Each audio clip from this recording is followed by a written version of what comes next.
ان کے لب رنگی کی نچھاور تھی کہ جس نے امامے کے بارے میں کوئی قید نہیں ہے، یعنی لمبائی چوڑائی کی، کہ اس کے اندر آپ نے پوچھا کیا کیا سنت ہیں، تو ایسا یعنی بڑا کپڑا یا ایسا بڑا رومال کہ جو سر پہ ایک دو بل لپیٹنے کے بعد سر کو ڈھک دے، تو یہ بھی امامے کی یعنی امامے کے حکم میں شامل ہو جائے گا۔ اس کے اندر پڑھی گئی نماز بھی امامے کی نماز میں انشاءاللہ تعالی شامل ہو جائے گی۔ اب یہ کہ امامے کے اندر جو چوڑائی ہوتی ہے اس کی کوئی قید تو نہیں ہے چوڑائی کی، بس یہ کہ جتنی یعنی آپ کو باندھنے میں دشواری نہ ہو، ایک بالش کی چوڑائی، دو بالش کی بہت ہوتی ہے، اس سے زیادہ چوڑائی میں باندھنے میں تھوڑی دشواری پیدا ہو سکتے ہو۔ لمبائی کے تعلق سے یہ ہے کہ 12 ہاتھ تک کا امامہ، لیکن یہ بہت بڑا ہو جائے گا تو 3 سے 3.5 میٹر یا 3.5 سے 4 میٹر تک کی لمبائی کا امامہ یہ درست ہے۔ اس کے اندر سنت یہ ہے کہ شملہ کو نکالنا بھی سنت ہے، اور شملہ ایک بھی ہو سکتا ہے اور دو بھی ہو سکتے ہیں، اور اس کے نیچے ٹوپی وغیرہ بھی پہنی جائے، اور اس کو گنبد نما یعنی امامے کو بنایا جائے۔ کوشش یہ کری جائے کہ یہ کسی ایسی ٹوپی پر کہ جو اوپر سے بالکل سر پہ سے پلین ہو جاتی ہے، یعنی ایک دم سپاٹ جس کو بولتے ہیں، اس طرح نہ ہو تو بہتر ہے کہ گنبد نما ہو امامہ سنت۔ یہ گنبد نما یعنی آپ نے دیکھی ہوگی کہ جیسے کسی مسجد کی گنبد اس طریقے سے، یہ دیکھیں آپ تھوڑا آکار میں یہ گنبد نما ہے، تو کوشش کری جائے اس طریقے سے امامہ باندھا جائے گا۔ گنبد نما بھی باندھنا سنت ہے۔ اور رنگ کے تعلق سے حضور علیہ السلام نے تو مختلف رنگ کے بھی امامہ، یعنی سفید رنگ کا بھی، کالے رنگ کا بھی اور ہرے رنگ کا بھی امامہ جو ہے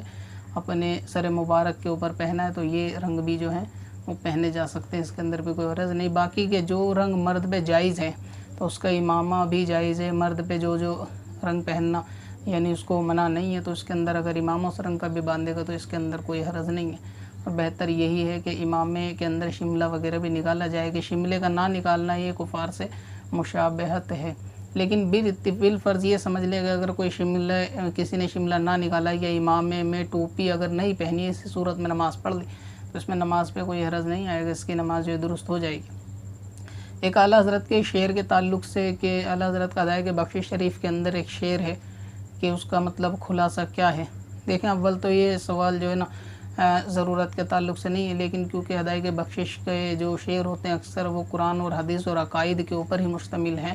تو اس لیے میں اس کا خلاصہ عرض کر دیتا ہوں۔ اور پھر یہ کلام بھی الحمدللہ بہت اچھا ہے، اعلیٰ حضرت کے تمام اشعار اور کلام بہت ہی قرآن حدیث کی روشنی میں لکھے ہوئے، بہت خوبصورت اور سمجھنے کے لحاظ سے بہت زیادہ اچھے ہیں۔ آپ نے فرمایا جس شعر کے تعلق سے پہلے ہو ان کی یاد کے پائے جلا نماز، کہتی ہے یہ اذان جو پچھلے پہر کی ہے،